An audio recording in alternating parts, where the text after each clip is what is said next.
Hello po sa ating lahat, kumusta? No? So, sana all na lamang po talaga dahil nagbunga po yung pagsisikap ng mga supporters ng EDSI na humakot ng million views. Although di naman po or di pa po million views yung video po nila, yung latest na part 18, pero kita naman po natin isang bagsakan.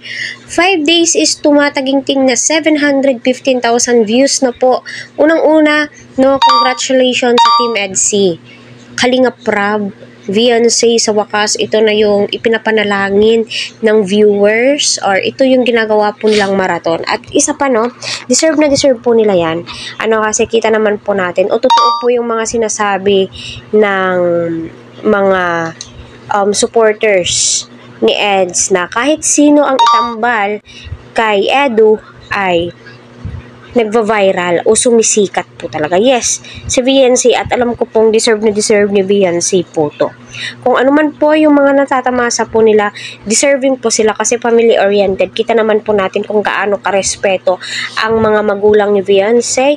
Nakasuporta po sila sa tambalan. So, hoping and praying, Beyonce, wag kang magbago. Kung papaano ka o saan ka nakilala, dyan ka lang. Although, di ko naman po inuunahan pero alam naman po natin, sabi ni tatay na maraming kumukontak kay Beyonce. Gayon pa man, alam ko si Beyonce matinong babae, matinong dalaga, may isang salita at praying na tumaas pa po yung views po ninyo. At congratulations sa Team Kalingap. Ay patuloy po nating suportahan sa Kalingap Prab, Kuya Val at ang buong team. Huwag po natin skip ang kanilang ads para sa ganun ay marami pa pong kababayan po natin ang kanilang malingap.